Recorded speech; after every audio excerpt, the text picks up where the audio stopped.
Shakespeare Nama, all about the bard.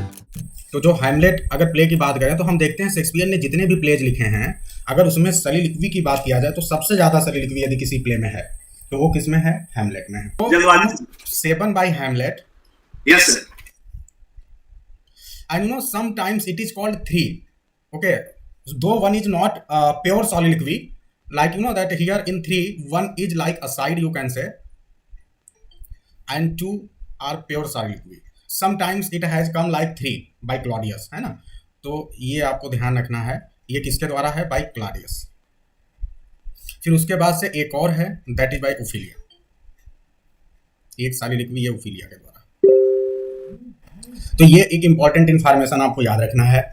इतनी ढेर सारी soliloquies हैं। तो अब जो है हम देखते हैं आज हम कितना कर पाएंगे। फिलहाल मुझे लग रहा है कि हैमलेट ही आज हो जाए तो बहुत है, और हमारे सामने दुविधा थी कि हम आपको कैसे इसको पढ़ाएं। तो हमने देखा कि अगर हम टेक्स्ट को कवर करने जा रहे हैं तो एक दिन में तो केवल एक soliloquy हो पाएगी। तो फिर हमने ये डिसाइड किया है कि हम आपको जो है एक तरह से जितनी भी इंपॉर्टेंट बातें होंगी soliloquies की वो बताएंगे। कोई इंपॉर्टेंट उसका कोटेशन होगा वो तुरंत बताते हुए लिखवा देंगे, ठीक है। तो इस तरह से हम उसको कवर करेंगे। सबसे पहले जब soliloquies की बात करते हैं तो आप सभी के मन में एक प्रश्न आना चाहिए कि व्हाट इज दिस soliloquy, ठीक है। ये क्या है, ये soliloquy क्या है? चलिए तो हम थोड़ा डीप बात करेंगे, क्योंकि ऐसे मौका नहीं मिलता। ये एक्चुअली ये जो ना soliloquies हैं, असाइड हैं, इन सबको हम बोलते हैं ड्रामेटिक डिवाइसेस। क्या बोलते हैं? Dramatic devices. तो जो एक प्ले राइट है उस प्ले में, किसी भी प्ले में जब वो प्ले को लिखता है तो इन सब डिवाइसेस का यूज करता है, और जितना ज्यादा वो इन डिवाइसेस का यूज करेगा वो प्ले उतना ही बेहतरीन माना जाएगा। आप देखते हैं हैमलेट में बहुत ज्यादा यूज किया गया है, तो बहुत ज्यादा यूज करने की वजह से हैमलेट बहुत ही ज्यादा बेहतरीन हो गया। फिर मैकबेथ में भी बहुत, किंग लियर में भी। तो ये सब प्लेज इसीलिए बेस्ट माने जाते हैं क्योंकि soliloquies जम के यूज किया है। दूसरी बात ये है कि soliloquies यूज करने की बात नहीं है, आपके अंदर वो कला आनी चाहिए, ठीक है। उस तरह से आप प्रेजेंट करवा पाएं, ऐसा लैंग्वेज दे पाएं। तो ये शेक्सपियर साहब को बखूबी आता है कि हम कैसे soliloquies और असाइड का यूज करें। तो हम आपको सबसे पहले soliloquies के बारे में एक बेसिक बैकग्राउंड बताने की कोशिश करते हैं। तो सबसे पहले आप देखिए, थोड़ा सा डीप चलते हैं, और अगर हम बात करें तो जो soliloquies है या soliloquy जैसे भी पढ़ लीजिए, ये दो वर्ड से बना है। सोलस, ठीक है, जिसका मीनिंग होता है एलोन। इसका मीनिंग क्या होता है? एलोन, ठीक है। दूसरा कौन सा वर्ड है? दूसरा है लॉक्वी,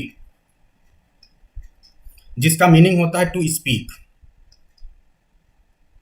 ठीक है। तो ये दो वर्ड से मिलके आपका बना हुआ है soliloquy, ठीक है। अब यहां ध्यान दो, ये जो सोलस वर्ड है ये भी तो कहीं से लिया गया होगा। तो ये कहां से लिया गया है? एक लैटिन वर्ड है। बहुत डीप बता रहा हूं, कहीं किसी भी यूट्यूब के लेक्चर में आपको नहीं मिलेगा, इट इज माई गारंटी। तो ये कैसे लिया गया है? soliloquium। ये soliloquium जो है एक वर्ड है, लैटिन वर्ड है, और वास्तव में ये जो वर्ड है इसको क्वाइन किया गया है किसी के द्वारा। Can anyone tell who has coined this particular term word? Anyone? तो it has been coined by Saint Augustine. Who has coined? Saint Augustine, ठीक है। सेंट ऑगस्टाइन आप सभी जानते हैं, ये भी बहुत पुराने आदमी हैं। ये the bishop of hippo, hippo place है रोम में कोई, वहां के बिशप है। हिप्पो कोई प्लेस है। तो ये किसके द्वारा क्वाइन किया गया? सेंट ऑगस्टाइन के द्वारा, जो कि लैटिन वर्ड है soliloquium, उससे सोलस लिया गया जिसका मतलब होता है एलोन।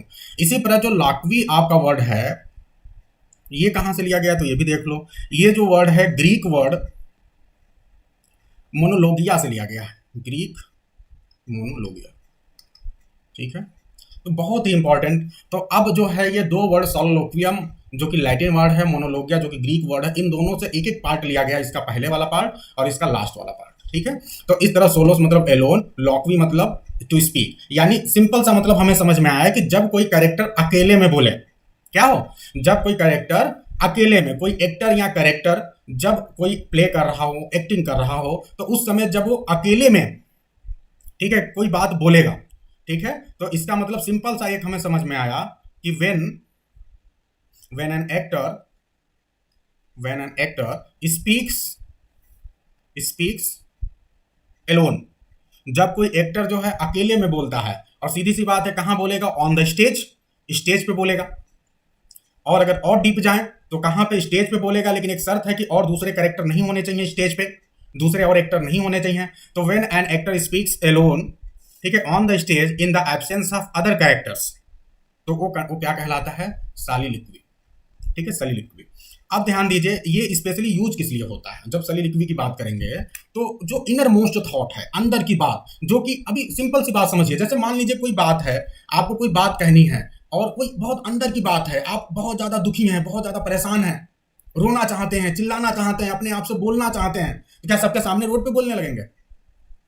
ऐसा नहीं कर पाएंगे। तो आपको एकांत चाहिए और एकांत में आप जाके जो है करेंगे ऐसा। तो वही सेम चीज कैरेक्टर के साथ है, उसकी जो इनर मोस्ट फीलिंग है, जो कि सीक्रेट आइडिया है, सीक्रेट थॉट है, उसके माइंड में चल रहा है, वो आपको सबके सामने नहीं बोलेगा, उसे एकांत चाहिए। इसीलिए जब वो बोलता है तो ऐसा महसूस करता है कि इस समय कोई नहीं है मेरे सामने, nobody is there on either on the stage और इन फ्रंट ऑफ हिम। यहां तक कि ऑडियंस भी नहीं है। अगर उसे समझ में आ जाएगा ऑडियंस है तो क्यों बोलेगा वो? तो वो तो ये भी समझ रहा है कि नोबडी इज देयर। तो ये है आपका सॉलिलोक्वी। क्लियर है सभी को? Is it clear to everyone? Yes sir.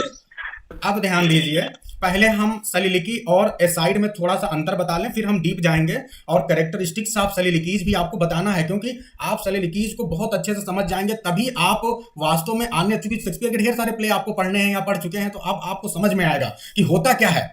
Suppose करिए कहीं इंटरव्यू में या कहीं पर आपसे कोई सिंपल सा बात करते हैं कि सॉलिलोक्वीज पे आप 2 मिनट बोलिए।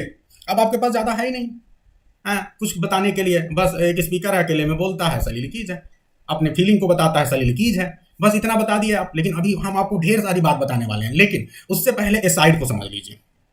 तो एसाइड कोई बहुत बड़ी चीज नहीं है। एसाइड क्या है? जैसा कि अभी थोड़ी देर पहले आपने बताया है ना, सतकृष्ण जी ने बताया कि साइड में आके देखो, सेंस वही है, लेकिन जरूरी नहीं कि वो साइड में आए। कई बार ऐसा होता है कि हम कोई बात है, अचानक हमसे कोई बात कह रहा है या कोई हमारे मन में फीलिंग है, तो अब यह है कि अगर बहुत प्रोलॉन्ग्ड, बहुत लंबी बात नहीं है, बहुत थोड़ी सी फीलिंग है, तो हम थोड़ा सा बड़बड़ा देते हैं। आप अच्छा ऐसा सोचते हैं, जैसे कोई बात आपसे बोल रहा है स्टेज से या कहीं से कोई भी चीज, तो आप बड़बड़ाते रहते हो, आप अच्छा अभी बताता हूँ, अच्छा ऐसा सोचते हैं आप, तो इसको एसाइड बोलते हैं। मतलब ये हुआ कि जो आप कह रहे हो ना, आप ऐसा मान के चल रहे हो कि आप इतना तेज नहीं बोल रहे हो कि हर कोई सुन पाएगा, है ना, बस आप ये मान के चल रहे हो कि आप कोई बात है जो अपनी फीलिंग है या कुछ भी है, आप उसे बोल रहे हो, but nobody is listening you, ये आप सोच के बोल रहे हो, ठीक है, ये होता है एसाइड, ठीक है। तो मेरे ख्याल से समझ में आ गया होगा। अगर एसाइड के डेफिनेशन लिखना हो तो अभी तुरंत लिख लीजिए, ताकि जिंदगी में आप कभी ना भूलना हो, लिख लीजिए तुरंत। तो एसाइड का डेफिनेशन लिखिए, अ पासिंग थॉट। ये क्या है? एक प्रकार से पासिंग थॉट होता है, बहुत लंबा समय नहीं बिताना होता, तुरंत कोई बात कहना होता है, मोमेंटरली थॉट होता है जो आपके मन में आता है। अ पासिंग थॉट अटर्ड अलाउड कह लीजिए, अटर्ड अलाउड। अब आप बोलोगे सर ये जोर से क्यों बोलेगा? जोर से बोलेगा तब तो सब सुन लेंगे, ठीक है, जोर से बोलेगा तब तो सब सुन लेंगे, जबकि आप बोलना चाहते हो कि सर इसको किसी को सुनाना नहीं है, ये तो इस तरह बोल रहा है कि कोई सुन ना पाए, लेकिन वो ऑडियंस को सुनाई देना चाहिए, लेकिन वो ऐसा सोच नहीं रहा है कि ऑडियंस सुन रहा है। मतलब वास्तव में ये एक डिवाइस है, इसीलिए अभी इसका क्रिटिसिज्म भी है, हम बाद में बात करेंगे, क्योंकि प्ले इनएक्ट हो रहा है। और सच्चाई तो ये है कि वो किसी को सुनाना नहीं चाह रहा है, फिर भी जोर से बोल रहा है, क्योंकि यहाँ पे वो ये चीज भी तो है, जो ऑडियंस सुन रही है, बैठी है, उसको तो पता चलना चाहिए ना तुम्हारे मन में क्या चल रहा है। तो वो ऑडियंस को मान के चलता है कि वो प्रेजेंट नहीं है, ठीक है। अच्छा, अ पासिंग थॉट, ठीक है, uttered aloud by an actor in front of, मतलब यहां हर कोई है, इन फ्रंट ऑफ अदर कैरेक्टर्स, दूसरे कैरेक्टर्स के सामने, ऑन द स्टेज पे ही, और ये मान के चल रहा है कि ये जो दूसरे कैरेक्टर हैं, who are not suppose to hear, जो कि सुन नहीं रहे हैं उसकी बात को, who are not suppose to hear, ठीक है, बस। तो a passing thought uttered aloud by an actor in front of other characters on the stage who are not suppose to hear, जिनसे ये आशा की जा रही है कि वो सुन नहीं रहे हैं, ठीक है। अच्छा, दूसरी बात, अगर आप इसे कह लो तो ये शार्टेस्ट फॉर्म ऑफ सॉलिलोक्वी है, लिख लीजिए, shortest form of सॉलिलोक्वी।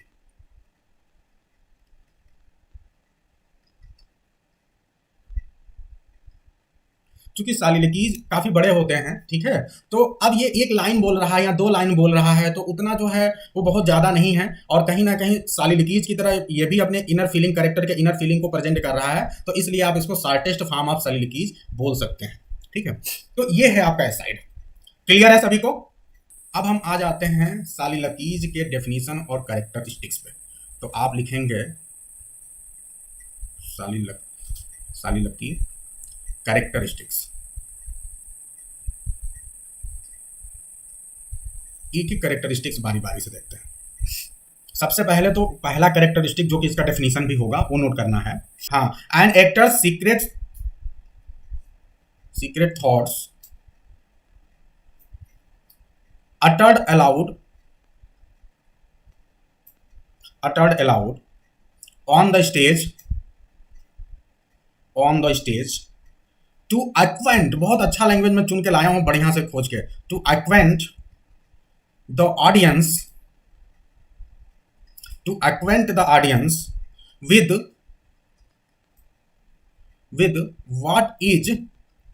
what is passing in his mind। Clear है? तो वो ऑडियंस को एक्वेंट कराना चाहता है, परिचित कराना चाहता है अपने सीक्रेट, अपने गुप्त विचारों से, ठीक है, जो उसके माइंड में चल रहा है, सबसे पहला। और इसीलिए वो जोर से बोल रहा है ताकि ऑडियंस सुने। हालांकि वो मान के चल रहा है कि जो दूसरे कैरेक्टर्स हैं वो नहीं है स्टेज पे, और यहां तक कि ऑडियंस भी नहीं है, लेकिन अब वही चीज है कि मेक बिलीव। अभी आगे हम इस चीज को समझेंगे, पहली चीज। अब आगे बढ़ते हैं। It is not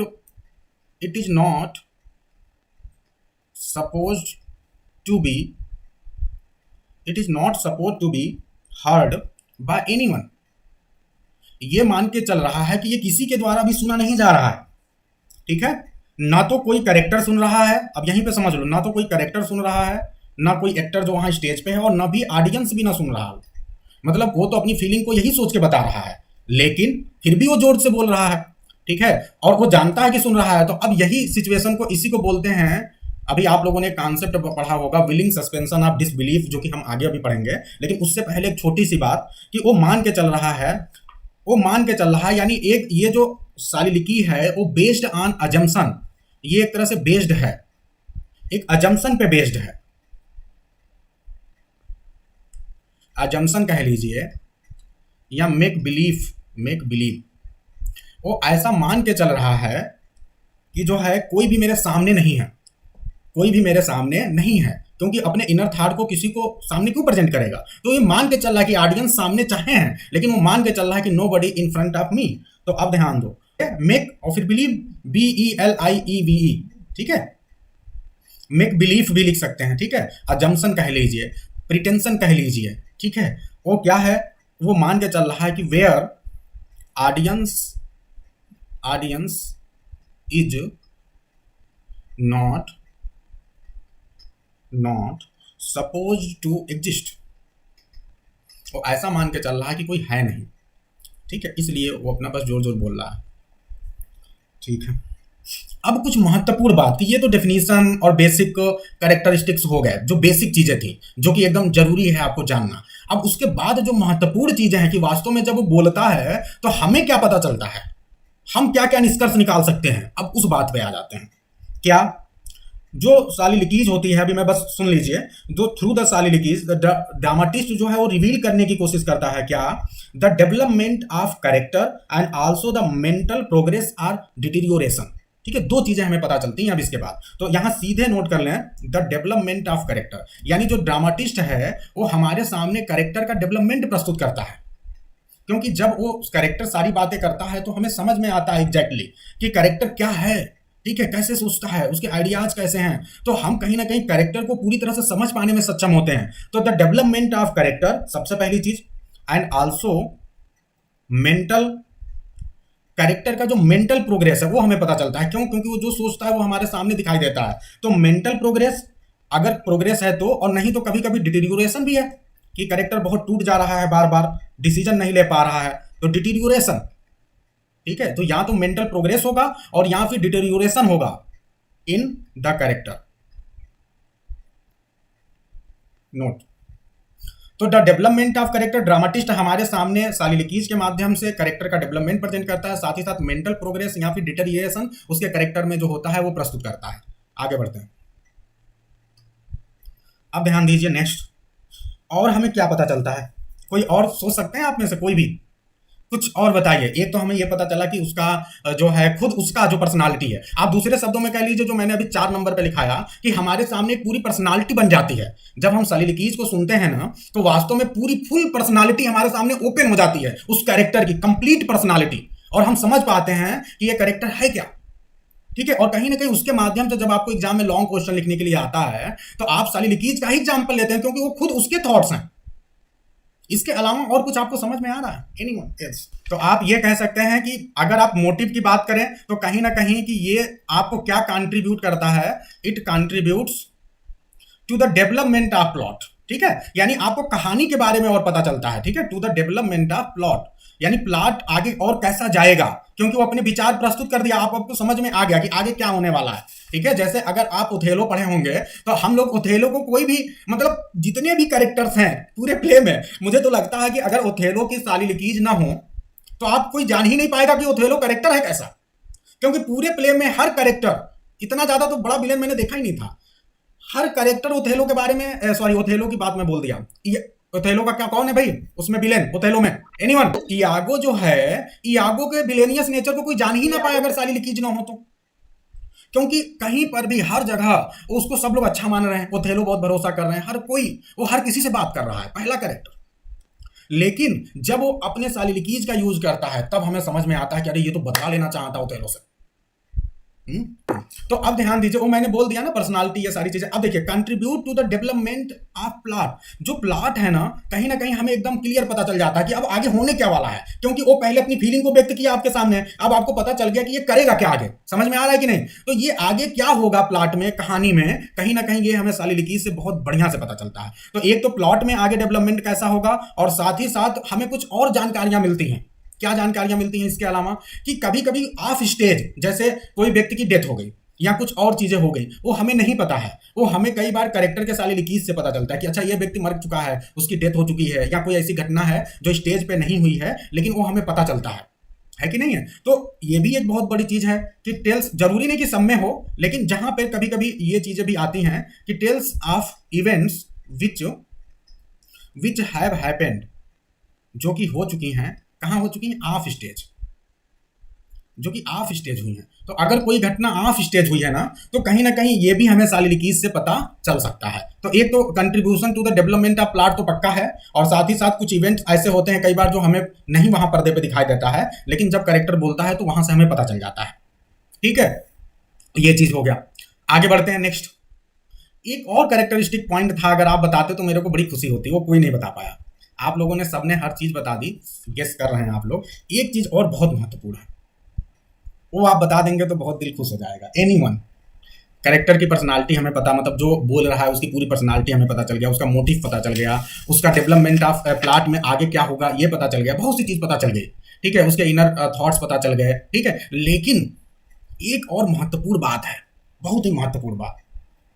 अच्छा ये बताओ, जब वो सलील-ए-कीज करेगा, जब मतलब वो अपने इनर थॉट्स बोलेगा, तो क्या हर समय अपने बारे में बात करेगा? जब वो बात करेगा तो वहां पे कई बार दूसरे कैरेक्टर्स के बारे में ढेर सारे आइडियाज लाएगा। जैसे आप पहले सलील-ए-कीज की बात करो, पहले सलील-ए-की की, तो उस सलील-ए-की में क्या हो रहा है? वो अपनी मम्मी के बारे में, गाटूट के बारे में बहुत सी बातें बोल रहा है, अपने अंकल के बारे में बोल रहा है। लगातार कई सलील-ए-कीज में ऐसी चीजें हमें देखने को मिली हैं। तो क्या हो रहा है, हम हैमलेट की जब सलील-ए-कीज को पढ़ रहे हैं तो हमें दूसरे कैरेक्टर्स के बारे में भी पता चल रहा है, यानी दूसरे कैरेक्टर के बारे में हमें जो है सलील-ए-कीज से पता चलता है। ये भी एक बहुत महत्वपूर्ण चीज है कि जो दूसरे कैरेक्टर्स हैं, दूसरे जो एक्टर्स हैं जो काम कर रहे हैं, उनके बारे में भी हमें सलील-ए-कीज से, किसी एक व्यक्ति के सलील-ए-कीज से ही दूसरे जो और कैरेक्टर्स हैं उनके बारे में हमें पता चलता है। ये बहुत महत्वपूर्ण इंफॉर्मेशन है। आपको पता है किस तरह ओफिलिया का आप जब सलील-ए-की पढ़ेंगे तो ओफिलिया किस तरह से जो है हैमलेट के कैरेक्टर के बारे में बात करेगी। जबरदस्त।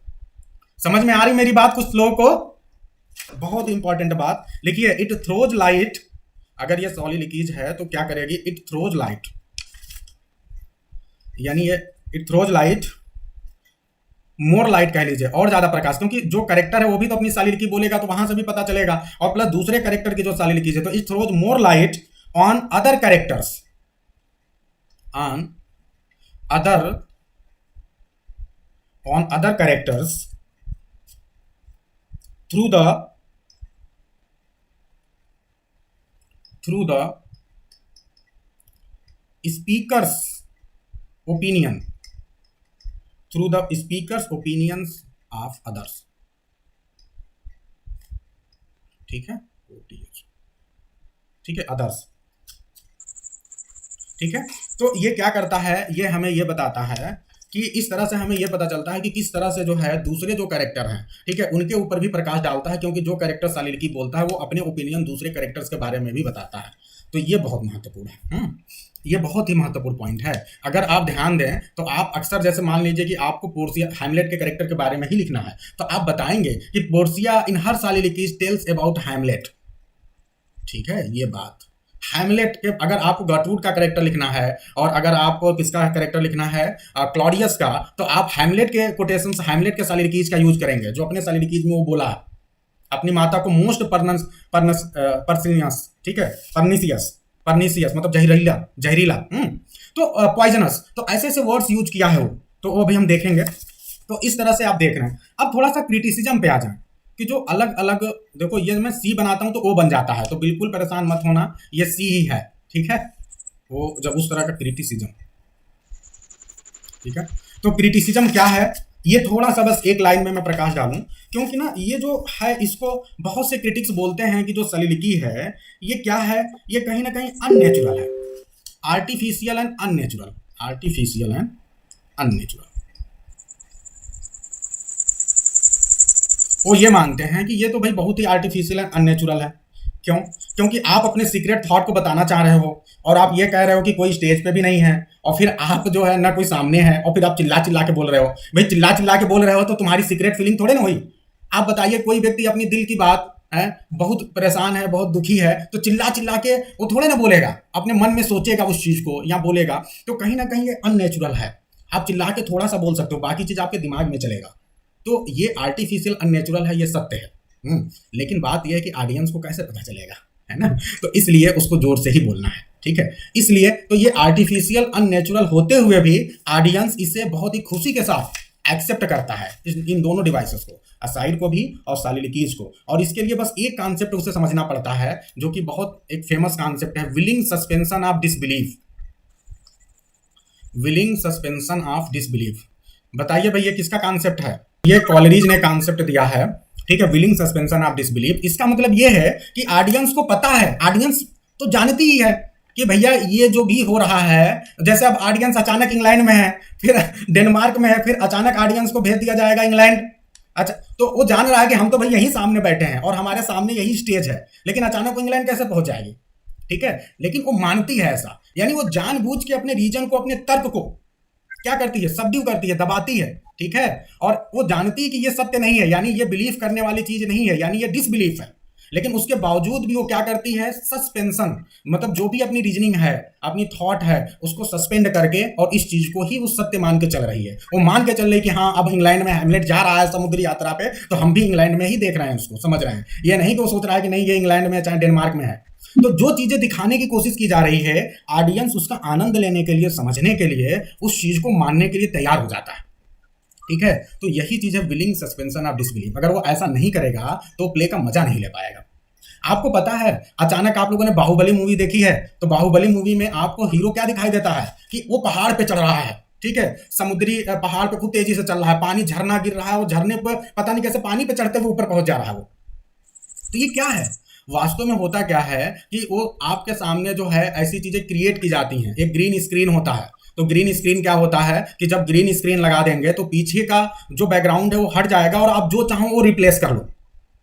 ठीक है, एक छोटा सा मैं आपको कॉन्सेप्ट दिखाऊं तो इससे क्या होता है, मतलब ये सब लोग को नहीं पता है, लेकिन डीप लेवल पे जिसको पता है, जैसे कई बार हम लोग को लगता है ना कि हमारा हीरो वास्तव में गया होगा, कश्मीर में गया होगा, चाहे वो जो झरना दिख रहा है वास्तव में उस झरने पे गया होगा। नहीं, ऐसा नहीं है, वो हमें सिर्फ दिखाई पड़ता है, वो सब कलाकारी है।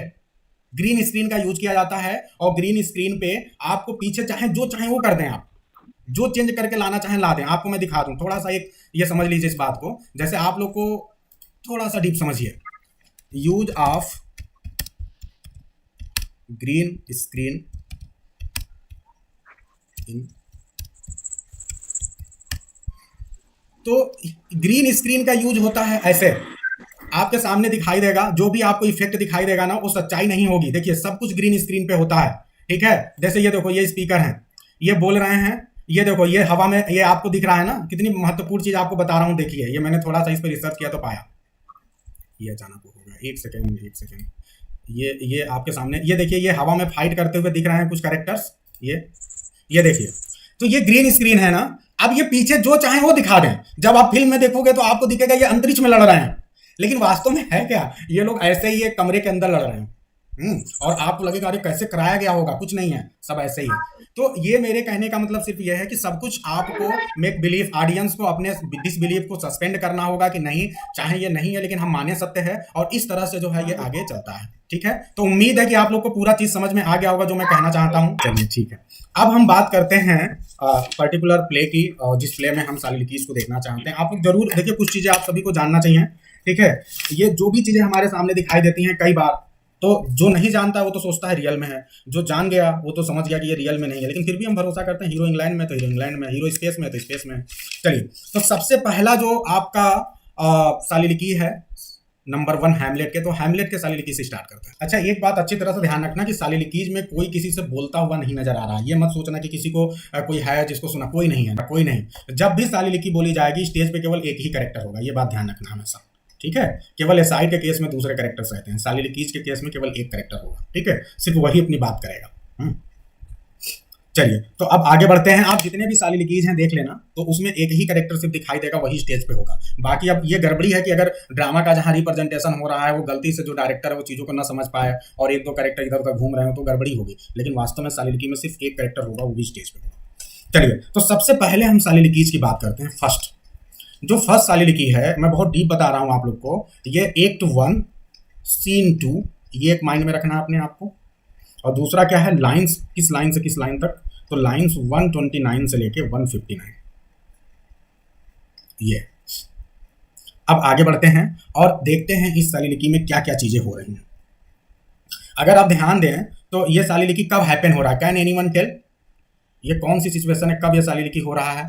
तो ध्यान रखना, ये सालिलकी तब हो रहा है जब एक्ट 1 में तो आप पूरी तरह से जितने भी सीन्स हैं ना, तो एक्ट 1 में तो आप ये देख लीजिए कि ये जितने भी कैरेक्टर्स हैं, ठीक है, उन सब की बात हो रही है।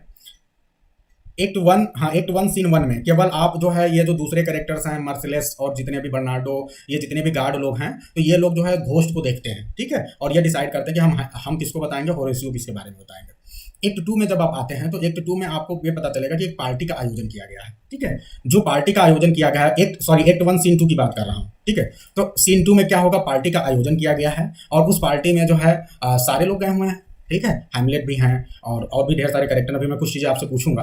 तो अब क्या हो रहा है कि उस पार्टी में जो है जब सब कुछ हो जाता है, मतलब लोग एंजॉय करते हैं, खाते पीते हैं, फिर बाद में फाइनली जो है हैमलेट बेचारा एक तरफ अकेला पड़ा हुआ है, दुखी है, ब्लैक कलर के कपड़े पहना हुआ है। तो इससे कौन बात करता है, क्लॉडियस बात करते हैं और इनकी मदर बात करते हैं, इनका टूर, और इनको समझाने की कोशिश करते हैं कि प्लीज अब जो है लगभग 1 से 2 महीने बीत चुके हैं, अब तुम्हारे पिता के डेथ हुए, अब कम से कम इस दुख को, इस मेलंकली को छोड़ दो। ठीक है, और अब हमारे खुशियों में शामिल हो। ठीक है, बहुत सी बातें ये कहते हैं, आपके क्लाडियस कहते हैं कि तुम सबसे करीबी हो जो अब मेरे बाद गद्दी को संभालोगे, तुम्हें ही सब कुछ देखना है, तुम प्रिंस हो, तो ये सब छोड़ो, आप मुझे अपने फादर की। ग्रेटरूड कहती है कि अब तुम क्लाडियस को ही अपने पिता की तरह समझो। तो ये सारी बात होती है, लेकिन ये बहुत दुखी है। वो लोग जब अपनी बात बोलते हैं तो इनको जवाब भी देता है और फाइनली ये लोग चले जाते हैं। ठीक है, ये हैमलेट से वादा लेके कि तुम जब अगली बार मिलोगे तो खुश रहोगे।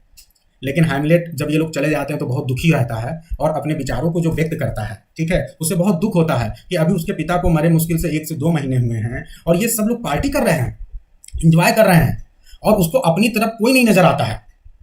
उससे लगता है कि ये पूरा जो डेनमार्क है वो सब उसके अगेंस्ट में, कोई उसके पिता पे दुख पे, उसके पिता के डेथ पे रो नहीं रहा है। तो इस बात के लिए वो बहुत दुखी है। और यहां तक कि आप जब आगे अभी देखोगे होरेसियो मिलेगा तो होरेसियो से भी वो यही प्रश्न बोलेगा कि तुम कब आए, क्योंकि होरेसियो और ये साथ ही में पढ़ते हैं विटेनबर्ग में, तो इनको ये लगता है, अब पता नहीं क्लासमेट हैं कि कौन है, लेकिन पढ़ते हैं, ये भी साथ ही में हैं, वो भी स्कॉलर हैं, तो ये बिल्कुल चौंक जाए, भाई तुम कब आए, तो बताते हैं आया। फिर उसके बाद से जो है किस लिए आए, तो इसका मतलब तुम मेरे अंकल के जो है वो है भाई, जो भी उनको जो है कोरोनेशन हो रहा है तुम उसके लिए आए हो, ऐसा वो बोलते हैं। तो कहता है नहीं, चूंकि वो पक्का मित्र रहता है, वो कहता है कि मैं जो आपका बरियल सेरेमनी आपके पिता का हो रहा था मैं उसमें आया था। तो एक ही सच्चा मित्र यहाँ पे हैमलेट का दिखाई देता है, होरेसियो को। यहीं पे एक मेरा प्रश्न है कि ये बताओ कि एक और कैरेक्टर जो कि विदेश से आया हुआ है, ठीक है, वो कौन कैरेक्टर आया हुआ है और वो क्या हैमलेट के पिता के बरियल सेरेमनी को अटेंड करने आया है या कोरोनेशन सेरेमनी को अटेंड करने आया है क्लाडियस के? एनीवन, जल्दी बताइए, फास्ट। ये मैं कहानी से पूछ रहा हूं, जरूरी नहीं कि आप टेक्स्ट पढ़े हो। मैं आपसे ये पूछ रहा हूं कि एक कैरेक्टर जैसे होरेसियो विदेश से आया है पढ़ाई लिखाई छोड़ के अपना बीच में, इसी तरह एक और कैरेक्टर आया है होरेसियो और हैमलेट के अलावा। वो कैरेक्टर किस लिए आया हुआ है? वो भी आया है लियार्टीज, ठीक है। तो लियार्टीज आए हुए हैं और ये किस लिए आए हुए हैं आप बताएंगे? एनीवन? लियार्टीज टेक रिवेंज आए हैं, एक्ट 1 की बात कर रहा हूँ। देखिए थोड़ा सा डीप घुसिए आप लोग, मैं अब डीप थोड़ा घुसाने की कोशिश कर रहा हूं आपको। अगर आप इस डीप लेवल पे चले गए तभी तो फिर मजा आना है। फ्यूनरल अटेंड करने आया है कि किसी और चीज के लिए आया है, यही चीज ध्यान देना है। जब आप ना, मैं आपको लाइन दिखा दूंगा, फिलहाल अभी तुरंत नहीं मिलेगा मुझे यहाँ पे। एक सेकंड, तो किस लिए आता है? एक सेकंड रुक जाओ, मैं एग्जैक्ट लाइन ही बता दे रहा हूँ आपको। एक्चुअली ये जो कैरेक्टर है ना लियार्टस, ये आया किस लिए है? ये पूरी तरह से आया हुआ है कोरोनेशन जो सेरेमनी हो रही है, ठीक है, एक्ट 1 सीन 2 में। किसका? क्लॉडियस का। उसके लिए आया, उसको अटेंड करने आया। मैंने बोला ना कि केवल होरेसियो को छोड़ के कोई भी कैरेक्टर दुखी नहीं है हैमलेट यानी किंग हैमलेट के डेथ हो जाने पे। देखिए मैं लियार्टस की लाइन पढ़ रहा हूं। लियार्टस ने क्या बोला? ये जब फंक्शन हो जाता है तो क्लाडियस की ओर देखता है और क्लाडियस से बोलता है, my dear lord, your leave and favour to return to France. क्योंकि ये फ्रांस से आया था, फ्रांस में पढ़ रहा था, तो ये बोलता है कि dear, my dear lord, your leave and favour to return to France from whence though willingly I came. यानी फ्रांस से मैं विलिंगली आया हूं। किस लिए? To Denmark to show my duty in your coronation. मैं तुम्हारा जो कोरोनेशन हो रहा है लॉर्ड, उसमें शामिल होने के लिए आया था, तो अब मुझे आप परमिशन दीजिए कि मैं जाऊं। तो ये मैं लियार्टस का नाम इसलिए लिया ना कि यहाँ पे तो थोड़ा सा समझना है चीजों को कि सब कोई इंजॉय कर रहा है, किसी को दुख नहीं है किंग हैमलेट के डेथ का, ठीक है। और इसी बात पे हैमलेट बहुत दुखी है। अब उससे पूरी दुनिया बहुत ही नश्वर, बहुत अजीब टाइप की लगने लगी है और कहीं ना कहीं उसके मन में सुसाइड का ख्याल आ रहा है। वो ऐसी दुनिया में नहीं जीना चाहता है, ठीक है। तो अब वो अपने क्या क्या विचार व्यक्त कर रहा है, उन चीजों को हम यहाँ पे नोट करते हैं। तो चलिए पहले पॉइंट्स नोट करना शुरू कर दीजिए। लिखिए, takes place after the king and queen. अभी किंग एंड क्वीन आप सभी को पता है क्लॉडियस एंड गर्ट्रूड हैं। हैव कमेंटेड, इन लोगों ने कमेंट किया है, सारी चीजें मैंने बता दिया है। ऑन द ब्रूडिंग, देखिए takes place after the king and queen have commented, ठीक है, after the king and queen have commented on brooding melancholy over the death of his father। तो सेम यही सिचुएशन है, जब वो लोग कमेंट करते हैं ना, ठीक उसके बाद वो लोग चले जाते हैं और तब ये सालिलकी बोलता है। तो takes place after the king and queen have commented on brooding melancholy over the death of his father। अब वो लोग क्या बोलते हैं, ठीक है, हर चीज नहीं लिखवाएंगे, बस आपको ये बता दिया कब हुआ, ठीक है। ये सबको समझ में आ गया सिचुएशन। तो हैमलेट बहुत दुखी है कि कोई भी उसके पिता के फ्यूनरल में पार्टिसिपेट करने नहीं आया है। सब कोई खुश है कि नया राजा बन गया, और उसके पिता की डेथ कैसे हुई, क्या हुआ, कोई सोच नहीं रहा है। उसकी मम्मी ने तुरंत शादी कर ली, इसके बारे में कोई नहीं सोच रहा है। तो वो बहुत परेशान है, ठीक है, और इसीलिए जो है वो बहुत दुखी है। और अब वो सारी दुनिया पे विचार कर रहा है, अपने मम्मी के कैरेक्टर पे विचार कर रहा है, अपने अंकल के कैरेक्टर पे विचार कर रहा है। तो सारी चीजें यहाँ पे देखने को मिलती है, ठीक है। और ये लोग क्या है, ये लोग तो अपनी जिंदगी में आगे बढ़ गए हैं। तो ये हैमलेट से कह रहे हैं कि ऐसा करो, तुम ये जो मेलंकली है ना, इसको छोड़ दो, इसको फेंको, ये कैसा तुमने अपना रूप धारण कर लिया, इसको फेंक दो, ठीक है। और पूरी तरह से अब हमारे साथ आप अपने लाइफ में आगे बढ़िए, खुश रहिए, ठीक है। तो इस तरह से अब बहुत हैमलेट दुखी है और अपने ग्रीफ को व्यक्त कर रहा है, ठीक है। अब देखिए क्या क्या चीजें हैं। सबसे पहले तो अपने मदर के कैरेक्टर पे बात करता है वो, इसमें मदर के कैरेक्टर पे हमने बोला ना कि जो भी आपको मिलेगा सालिलकी, वहां से दूसरे कैरेक्टर के बारे में बहुत ढेर सारी जानकारी मिलेगी। तो वो अपने माता के कैरेक्टर को देख के एक जनरलाइजेशन पे पहुंच जाता है कि औरतें ऐसी होती हैं, उसने तो कभी सोचा ही नहीं था, और एक जनरलाइजेशन पे पहुंच गया और बहुत बड़ी बात कह दी उसने। और क्या बात कह दी? फ्राइल्टी दाई नेम इज वीमेन। सभी को ये याद होगा, बहुत ही फेमस लाइन है, फ्राइल्टी दाई नेम इज वुमेन, ठीक है। फ्राइल्टी का मतलब आप सभी को पता ही है, डिसलॉयल्टी, ठीक है, धोखेबाजी, ये सारा काम जो है वुमन का है। तो मतलब एक बहुत बड़ा जनरलाइजेशन कर दिया वो, और ये जो एक बार उसने जनरलाइजेशन किया ना वो बढ़ता गया, क्योंकि उसे पूरे प्ले में धोखा ही धोखा मिला। आप देखते हैं कि किस तरह जो है ओफिलिया आगे आपको मिलेगी, ओफिलिया ने भी धोखा दिया अपने पिता और भाई के कहने पे, तो इसलिए जो है उसको भी वो फिर उसके साथ भी बहुत बुरा बर्ताव करता है। तो इस तरह वो बहुत दुखी है पूरे प्ले में, और एक बार जो उसने यहाँ पे जनरलाइजेशन कर दिया ना, तो इस जनरलाइजेशन से वो बाहर नहीं आ रहा है। पूरे प्ले में उसकी सोच ऐसी है कि कोई भी वुमेन जो है वो सारी वुमेन कैरेक्टरलेस होती हैं, और वो ये भी कहना चाह रहा है, वो तो सीधे सीधे बोल देता है ओफिलिया से कि तुम क्यों शादी करना चाहती हो, अगर शादी करके जो है तुम्हें सिनर्स ही पैदा करने हैं तो शादी मत करो, गो टू ननरी। ठीक है, तो ये सारी चीजें बहुत ही इंपॉर्टेंट, तो एक ध्यान देना। अब इसके अलावा और भी कुछ महत्वपूर्ण चीजें, ये तो मैं मेन जनरलाइजेशन पे पहुंच गया, एक और जनरलाइजेशन पे पहुंच जाइए, तब उसके बाद से कुछ और छोटी छोटी चीजें हैं। अब ये पूरी दुनिया को, अपने मम्मी के इस कैरेक्टर को, अपने अंकल के इस कैरेक्टर को देख के ये एक निष्कर्ष पे पहुंच गया, और ये क्या बोल रहा है पूरी दुनिया के बारे में, बहुत दुखी है। हाउ वीरी, स्टेल, फ्लैट, क्या बात है, ठीक है, देख रहे हैं, कुछ नहीं, बिल्कुल बेकार है, वीरी, थका देने वाली दुनिया है ये, स्टेल एकदम बासी हो गई है, फ्लैट है, कोई आनंद नहीं है यहाँ पे, and unprofitable, and unprofitable, seem to me all the usage of the world। बहुत बड़ी बात, have you all noted? Note करिए इसको, बहुत क्लियरली नोट करिए, इसमें दो यही कोटेशन बहुत इंपॉर्टेंट हैं, और ये मैं बता दूं इतनी बार एग्जाम में आया है, लगभग 5 बार ये क्वेश्चन आया है, frailty thy name is women, 5 बार क्वेश्चन आया, ये इतना फेमस ये लाइन है, बहुत इंपॉर्टेंट, ठीक है।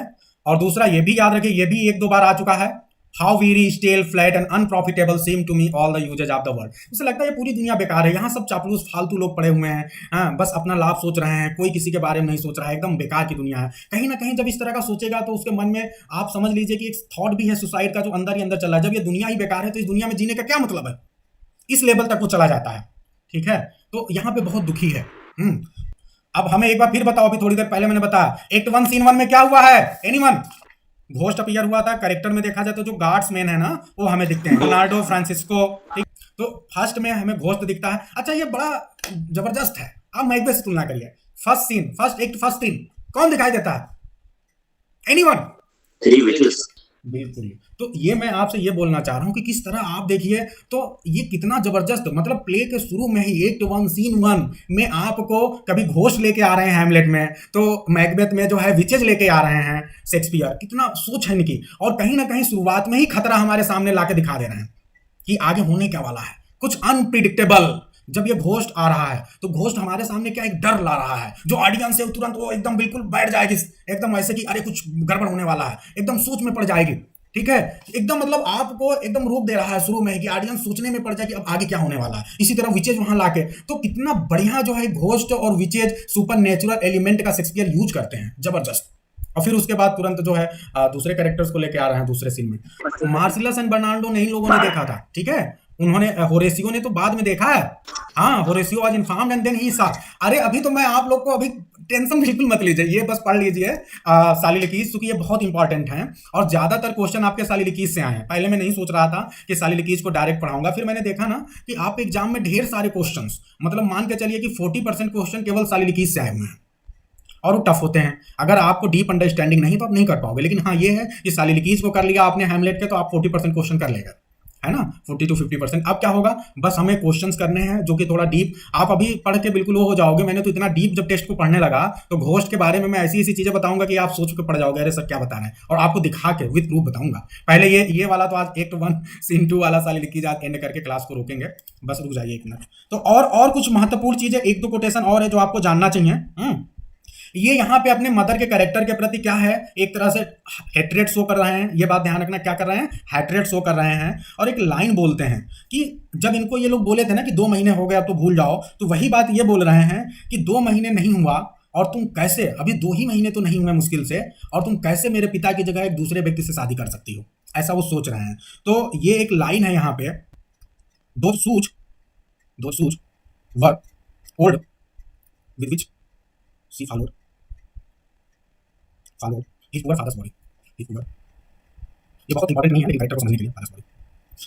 कह रहे हैं कि 2 महीने भी अभी इतने ज्यादा नहीं थे, ठीक है, अभी 2 महीने इतने ज्यादा दिन नहीं हुए कि उनके जो शूज हैं वो इतने पुराने हो जाएं, ठीक है, कि आप क्या करो, with which she followed his poor father's body, ठीक है, यानी कहने का मतलब यह है कि अभी जो उसके पिता हैं उनके जख्म इतने भी पुराने नहीं हुए, उनके डेथ इतने ज़्यादा दिन भी नहीं हुए कि आप उनकी यादों को छोड़ के आप एक दूसरे व्यक्ति से शादी कर लें। उसी बात पे ये सोच रहे हैं जो इनको उन लोगों ने बोला है, ठीक है। और इसीलिए जो है ये अपने माता जी का जो अफेयर है उसको एक लाइन बोलते हैं, बहुत इंपॉर्टेंट लाइन है, एन इंसेस्टुअस अफेयर, इंसेस्टुअस अफेयर, इंसेस्टुअस अफेयर।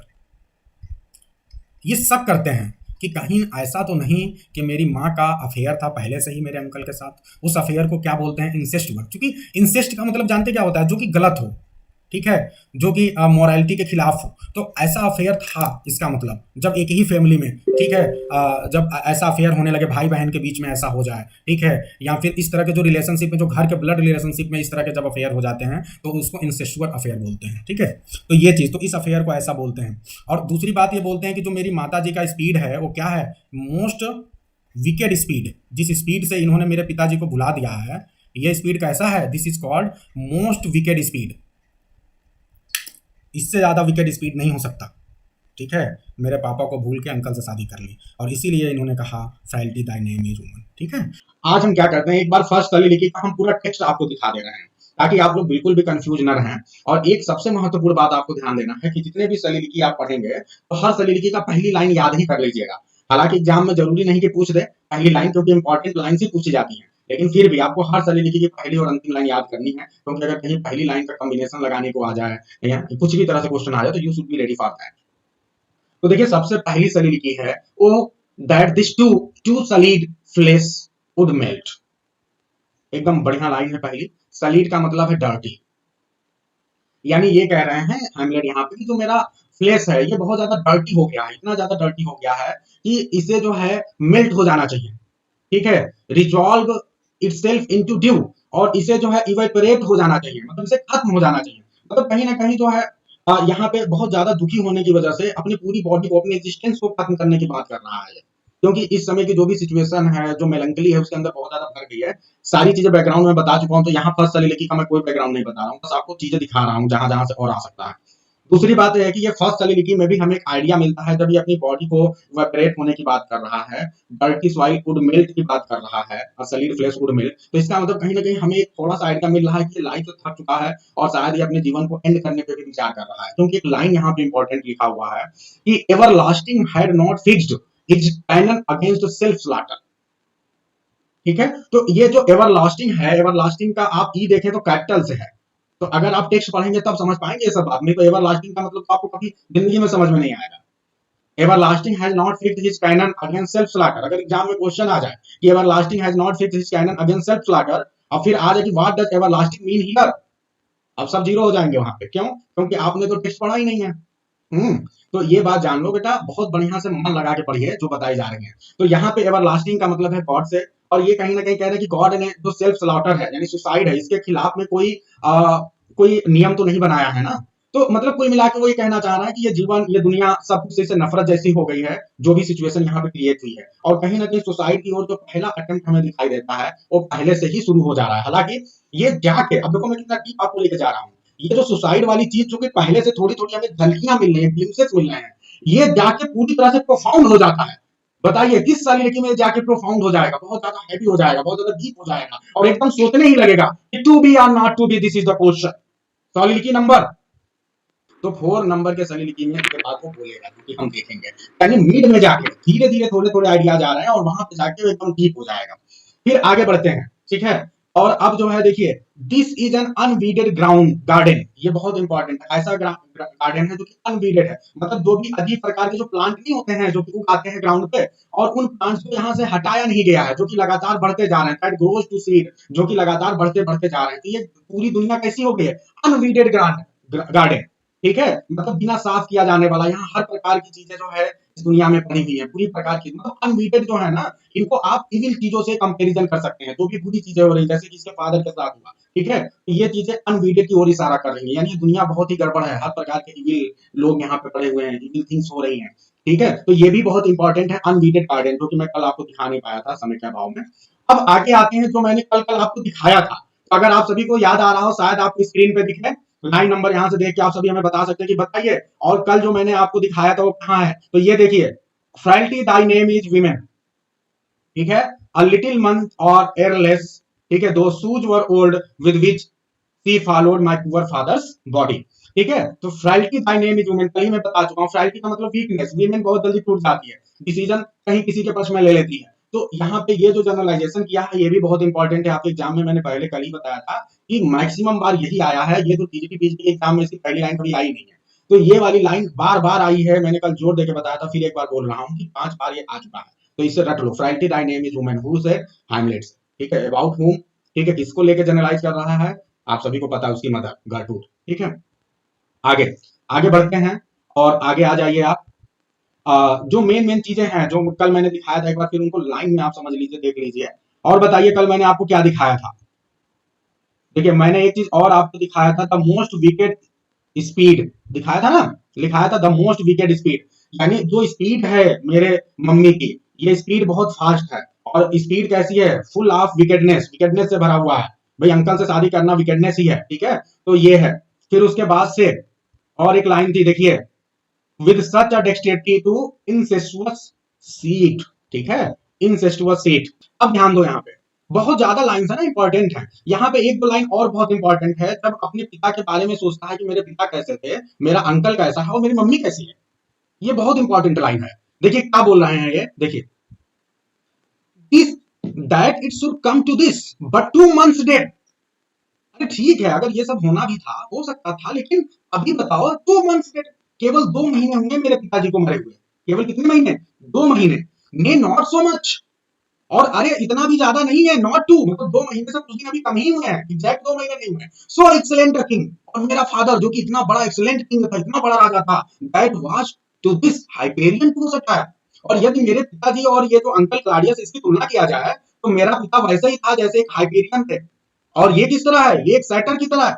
अब ध्यान दो, ये हाइपेरियन और सैटर ये ग्रीक माइथोलॉजी के दो कैरेक्टर हैं, ठीक है, हाइपेरियन बहुत ही फेमस थे, एक बहुत ही बड़े टाइटन थे, बहुत ही बड़े कुशल योद्धा थे ग्रीक माइथोलॉजी में, ठीक है, इनका बहुत नाम है। और सैटर कौन है, एक प्रकार का ऐसा कैरेक्टर है जो कि हाफ मैन था हाफ गोट था, ध्यान दीजिए, सैटर कौन है, हाफ मैन एंड हाफ गोट, यानी आधा आदमी आधा बकरी, ये बकरी जैसा आदमी है, मेरे पिताजी की बराबरी करने जा रही है मेरी माँ, तो बहुत गुस्से में है कि ये तो बिल्कुल बहुत गड़बड़, इतना बड़ा किंग जो कि हाइपेरियन की तरह था, ये अंकल जो कि सैटर की तरह है, ठीक है, आप गोट आधे बकरी की तरह है, मिमिया रहा है, मिमियाने वाला है मेरे पिता के सामने, और मेरी मदर देखो, so loving to my mother, मेरी माता के प्रति कितने प्रिय थे, कितना उनका ध्यान रखते थे, that he might not beteem the winds of heaven visit her face too so रफली, कि मेरी माँ को बिल्कुल भी जो हवा है, द विंग्स ऑफ हेवन, यानी चूंकि वो डेथ हो गई है ना, तो उसे लग रहा मेरे पिताजी स्वर्ग में है, ठीक है, ऐसा सोचा जाता था कि कोई बड़ा आदमी मर गया तो स्वर्ग में नहीं, स्वर्गवासी हो गए, चाहे वो नरक में ही गया हो, तो ये तो कहने की बात है। तो जो मेरे पिताजी हैं, इतना जल्दी उनको जो है मेरी माता जी को नहीं उन्हें स्वर्ग में जाने देना चाहिए था, वो यहाँ पे थी, ध्यान रख सकती थी, ठीक है, तो जो विंग्स ऑफ हेवन है उसको जो है मेरे माता को रोक लेना चाहिए था, ठीक है, उनको नहीं जाने देना चाहिए था, ठीक है, और तो ये सारी चीजें ये बोल रहे हैं, बहुत दुखी हैं, तो बोलेंगे, बिल्कुल बोलेंगे। तो एक हमारे लिए एग्जामिनेशन पॉइंट ऑफ व्यू से क्या क्वेश्चन है कि हाइपेरियन, यहाँ पे ध्यान रखना कि Hyperion has been compared to, अब एक एग्जाम में क्वेश्चन आ जाए कि Hyperion has been compared to in Hamlet, अब आपके सामने ऑप्शन आ गया, Hamlet, Claudius, Horatio and Laertes, अब क्या मारोगे आप, हैमलेट मतलब king Hamlet, king Hamlet, Hamlet, Laertes and Horatio, अब सीधी सी बात है आप किंग हैमलेट मारोगे। तो अब आपको ये बात समझ में आ गया कि नहीं आ गया बात, कि एग्जाम में क्वेश्चन कहां से भी पूछ सकता है, you should be ready for that, ठीक है, लगभग सारी चीजें मैंने बता दिया है, और मेरे ख्याल से अब इसमें कुछ वो नहीं है, ठीक है, तो ये आपको ध्यान रखना है एग्जाम के पॉइंट ऑफ व्यू से, और यहाँ पे ये जो सैटिर है, यहाँ जो इसको पढ़ लीजिए, ठीक है, ये इसको कंपेयर किया गया है क्लॉडियस से, ये इतनी चीजें ही आपके एग्जाम के लिए इंपॉर्टेंट है, अगर बहुत ज्यादा कुछ पूछे तो बस आप इसे माइंड में रखेंगे, लगभग सारी इंपॉर्टेंट चीजें मैंने बता दी है, ठीक है। आगे बढ़ते हैं, आप सलीलिकी नंबर 2 पे चलते हैं, पेज नंबर 19, ये देखिए, ये सलीलिकी नंबर 2 है, आपकी स्क्रीन पे है, ठीक है, तो ये आपका सलीलिकी नंबर 2 है, जल्दी से नोट कर लें आप लोग, ये आप लोग सब लोग क्या करें ना, पेज नंबर में आपको बुक का बता रहा हूँ, जो मैंने ये शेयर किया है, तो आप लोग वहां से देखना बाद में, अभी लिख लो अपनी कॉपी में ताकि आप देख पाओ, तो विस्तार में पेज नंबर 19 पे ये है, प्लस अगर हम एग्जैक्ट बात करें कि आपके बुक में कहाँ पे है ये वास्तव में, तो हाँ यस, तो सेकेंड सलिलिकी का लिखिए act 1 scene 5, act 1 scene 5। Lines में थोड़ा बहुत डाउट है तो लाइंस रहने दीजिए, क्योंकि किसी बुक में कुछ लाइंस जैसे इसमें 91 से 112 बोल रहा है, तो ये थोड़ा बहुत इधर उधर हो सकता है, तो आप लाइन भी लिख लीजिए, उसी के आसपास चेक कर लिया करिएगा जब भी कोई चीज बताया जाए। तो ये क्या है आपका सेकेंड सॉलिलिकी है, और ये जो है एक्ट 1 सीन 5, लाइंस नोट कर लें आप 91 to 112। अब ये कब का सीन है आप सभी को पता होगा। आप मुझे बताइए कि हैमलेट, अगर ये एग्जाम में क्वेश्चन आ जाए कि in which act and scene Hamlet meets, ठीक है, विद हिज फादर्स घोस्ट, बताओ हैमलेट अपने पिता के घोस्ट से किस एक्ट और किस सीन में मिलता है? Can anyone tell? अच्छा एक मिनट ध्यान दो, एक मिनट, ये सब लोग नोट कर लो आज अच्छी तरह से। Hamlet, meeting of Hamlet with ghost, ठीक है, meeting of Hamlet with ghost समझो, यानी हैमलेट और घोस्ट के बीच में जो मीटिंग हुई है, ये ध्यान रखो। ये दो एक्ट में, ये दो सीन में लगातार हुई है। सबसे पहले तो ये एक्ट 1 सीन 4 में मिलता है, ध्यान दो, फिर उसके बाद दोनों फिर एक्ट 1 सीन 5 में भी मिलते हैं, मतलब इनकी मीटिंग एंड नहीं हुई है, सीन खत्म हो जाता है लेकिन ये आगे बने रहते हैं, ठीक है, तो ये ध्यान रखना है दोनों बातें, मतलब एक्ट 1 सीन 4 में भी मिला है वो, और एक्ट 1 सीन 5 में भी मिला है, तो ऐसा नहीं कि ये अलग अलग जाके मिल रहे हैं। हुआ क्या है कि जैसे सपोज करिए कि कोई कहानी चल रही है, तो जैसे आप यहाँ पे मेरे साथ पढ़ रहे हो और अचानक क्या करो कि थोड़ी देर के लिए जो सीन है वो आपकी तरफ न दिखाया जाए, ठीक है, मतलब कोई फिल्म की शूटिंग हो रही है, तो कैरेक्टर बात कर रहे हैं और अचानक सीन को दूसरी जगह ले जाया जाए, लेकिन इसका मतलब ये तो नहीं कि वो दोनों कैरेक्टर बात नहीं कर रहे हैं। तो यही थोड़ी सी बात यहाँ समझनी है, बहुत ही ये समझने वाली बात है। तो अब हुआ क्या है कि हैमलेट और घोस्ट बात कर रहे हैं,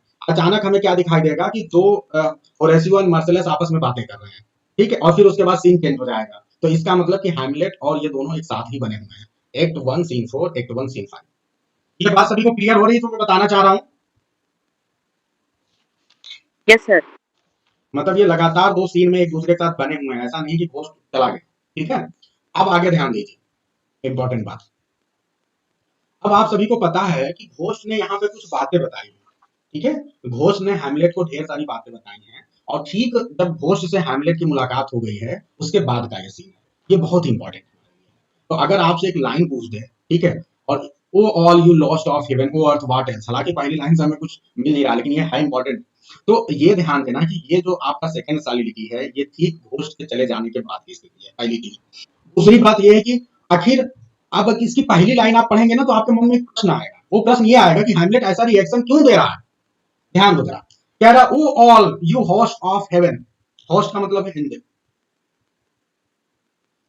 यानी जितने भी तुम एंजल्स हो हेवन के, उन सबको ये क्या कर रहा है, उन सबको बुला रहा है, उन सबको एड्रेस कर रहा है। वो अर्थ, अचानक अर्थ को वो कर रहा है, इन्वोक कर रहा है। What else and shall I couple help O five hold hold my heart and you my sinews, मतलब ये बहुत अजीब सा रिएक्शन दे रहा है, केवल प्रश्न ही बोल रहा है, सबको इन्वोक ही कर रहा है।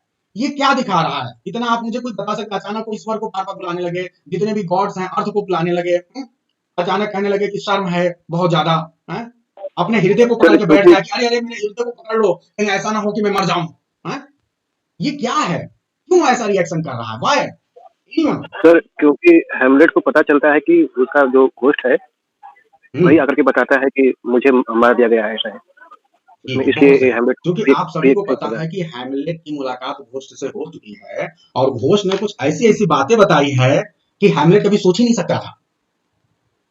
घोस्ट ने क्या बताया है, घोस्ट ने बहुत इसके बारे में, देखिए सबसे पहली बात क्लाडियस के बारे में क्या बोला है घोस्ट ने, दैट इंसेस्टुअस दैट एडल्टरेट बीस्ट, ये एग्जाम का क्वेश्चन है, दैट इंसेस्टुअस मतलब बहुत ही गलत रिलेशन रखने वाला, दैट एडल्टरेट बीस्ट, बीस्ट बोला गया है घोस्ट के द्वारा किसको, क्लाडियस को, ऐसा व्यक्ति जो कि बीस्ट है, एडल्टरेट बीस्ट, ये सारी बातें जो है घोस्ट ने बोला है।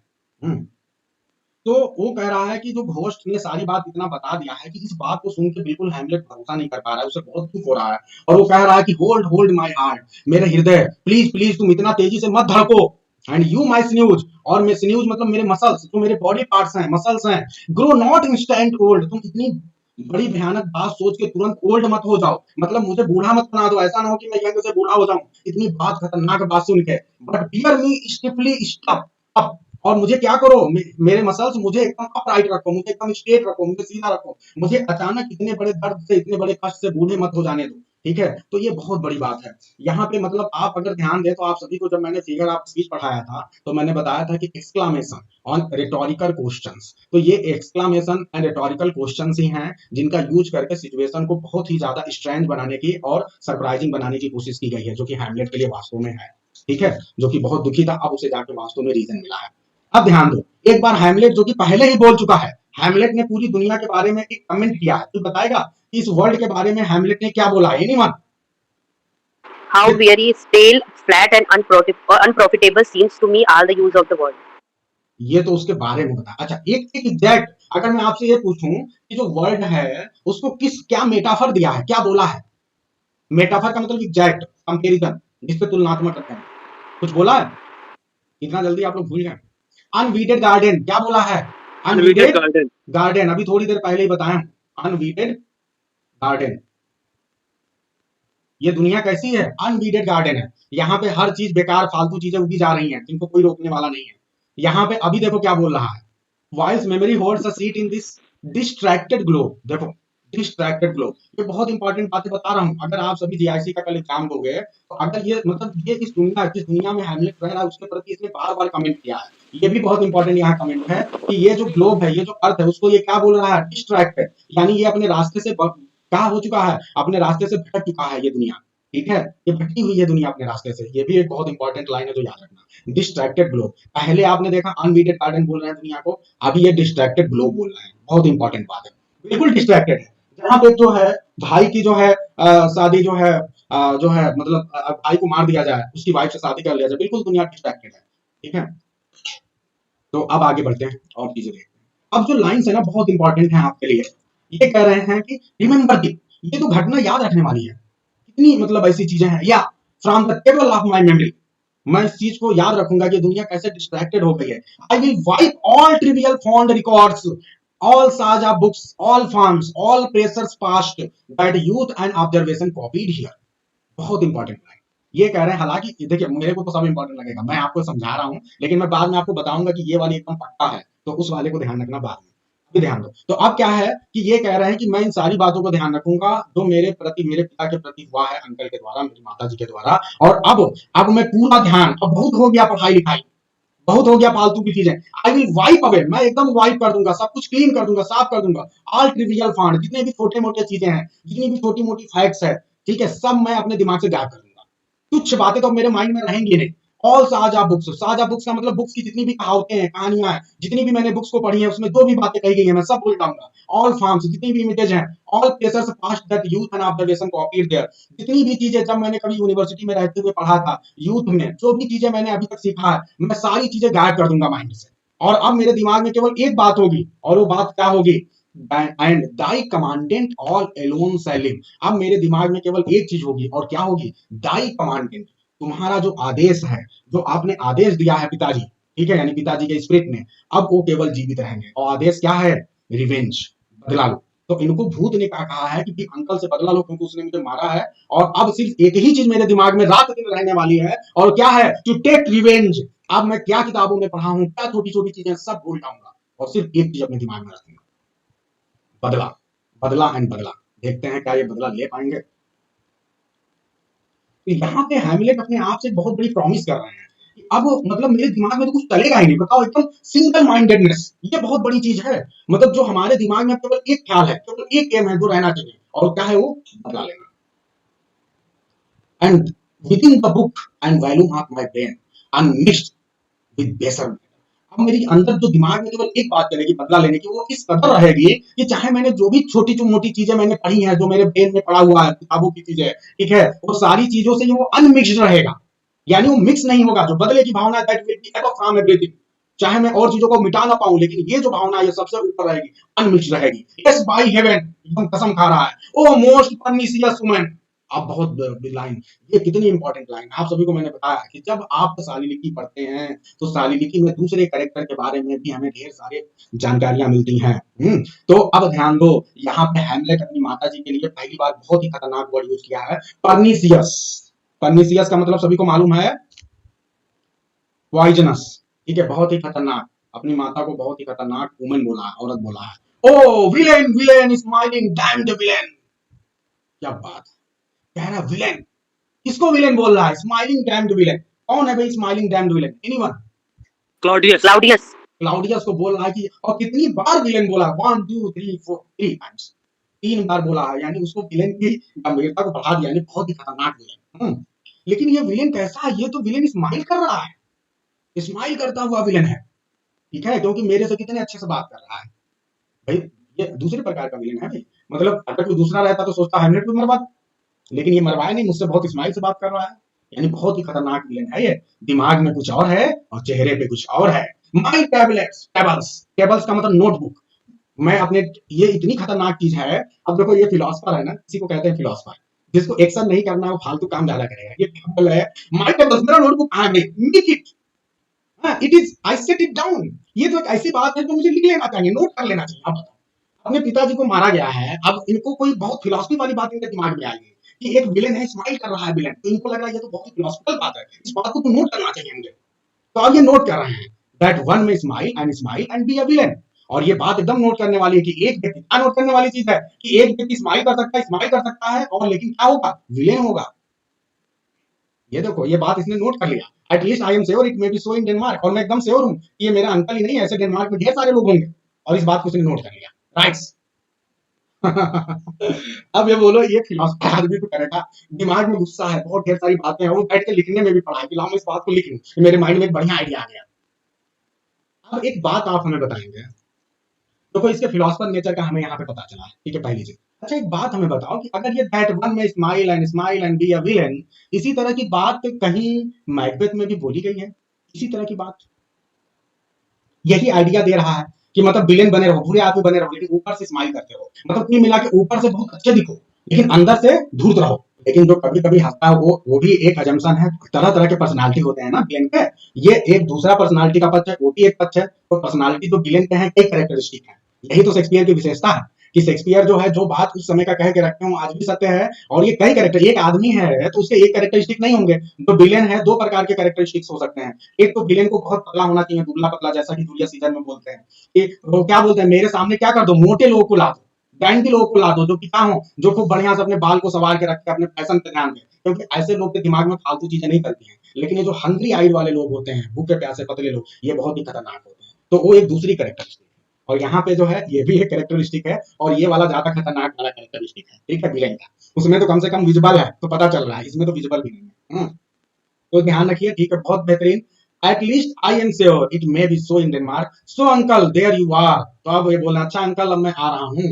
Now to my word. अब ये कह रहे हैं कि मैं कसम खाता हूँ कि जो मैंने वादा लिया है आपसे कि मैं अंकल को मारूंगा, तो मैं मार के दिखाऊंगा। It is what you remember me. अलविदा पिताजी, अलविदा।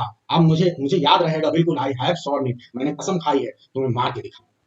बिल्कुल। तो आप सभी को मेरे ख्याल से सेकंड शालीलिकी में क्या हो रही है 100% समझ में आ गया होगा कि सेकंड शालीलिकी में जो है हमारा हीरो एकदम पूरी तरह से डिटरमाइंड है। जैसे पता चला है कि मेरे पिताजी को मारा है अंकल ने, तो एकदम डिटरमाइंड है कि अब मैं अंकल को छोड़ूंगा नहीं, बदला लेके रहूंगा। देखते हैं क्या ये बदला ले पाएगा आगे थर्ड शालीलिकी। इंपॉर्टेंट लाइन देखिए, ओ ये जो लाइन मैंने बोला, ओ विलेन स्माइलिंग डैम्ड विलेन, ठीक है, ये याद रखना। ओ मोस्ट पर्निशियस वुमेन, ये याद रखना। और क्या याद रखना है इसमें, और ये चीज याद रखना है। अब तो मैं इतना पढ़ा दिया हूँ कि अब ये आपको ऐसे याद रहेंगे, बस अब इसको रिवीजन करना है लेक्चर को। आपको मैंने आपको ये बताया कि डिस्ट्रैक्टेड ग्लोब की बात की गई है, ठीक है, ये याद रखना, ठीक है। और ये वाली लाइन बहुत इंपॉर्टेंट है, I will wipe away all trivial fond records, ठीक है, ये बहुत इंपॉर्टेंट लाइन है। यानी आप सारी चीजें जो ट्रिवियल चीजें, छोटी मोटी बातें, ये मैं अपने दिमाग से गायब कर दूंगा, ठीक है, बस। एंड एक ये लाइन भी बहुत इंपॉर्टेंट है, and thy commandment all alone shall live, ठीक है। तो जितनी अभी लाइन बता रहा हूँ इतना आप नोट भी कर सकते हैं, इतनी बातें। पहली लाइन तो हमेशा याद रखना, वो all you host of heaven O earth what else, ठीक है। इसके शुरू की 3 लाइन आपको याद रखना है, तो आपको एक आइडिया मिल जाएगा। यहाँ तक, अब तक, बियर मी, अब तक यहाँ से पूरी आइडिया है कि बहुत ज्यादा मतलब इसे शॉक हुआ है, अपने पिता के मौत के बारे में सुनकर बहुत ज्यादा स्टन्ड है, स्टन्ड एंड शॉक्ड। ये लाइन याद रखना, स्टैंडर्ड शॉर्ट। और इसीलिए ये बातें कह रहा है, ये जो चीजें आपको पहली 4 लाइन में दिख रही है। और इसके बाद से जो है बस लास्ट में ये वाली लाइन याद रखना, बस हो गया, और इसमें कोई नहीं। Now to my word I have sworn it, ये तो कोई जरूरी नहीं। ठीक है, तो ये 3-4 बातें आपने ध्यान दी क्लियन के कैरेक्टरिस्टिक को लेकर, और अपने को बहुत ज्यादा डिटरमाइंड दिखा रहा है, और ये चीज कह रहा है कि केवल एक ही बात दिमाग में चलेगी, और मोस्ट परनिशियस वुमेन, अपने जो माता के बारे में कमेंट किया है और अपने अंकल के बारे में कमेंट किया, ये इतनी बातें आपको ध्यान। अब आते हैं पेज नंबर, अच्छा एक और लाइन आ जाए, क्योंकि दुनिया पे ये वर्ल्ड के बार-बार कमेंट कर रहा है ना, तो पेज नंबर 22 पे एक चीज देख लीजिए जो इंपॉर्टेंट है आप सभी के लिए। पेज नंबर 20, यहाँ पे एक लाइन है आपके लिए बहुत इंपॉर्टेंट है, पेज नंबर 22। ये अभी याद कर लो, कोटेशन की लाइन है तो इसलिए दिखा दे रहा हूँ। एक्ट 1 और एक्ट 1 का लास्ट सीन है, act 1 scene 5, page number 22, act 1 scene 5 बहुत इंपॉर्टेंट है आपके लिए। अब यहाँ ध्यान दो क्या इंपॉर्टेंट है, ये कई बार एग्जाम में आ चुका है।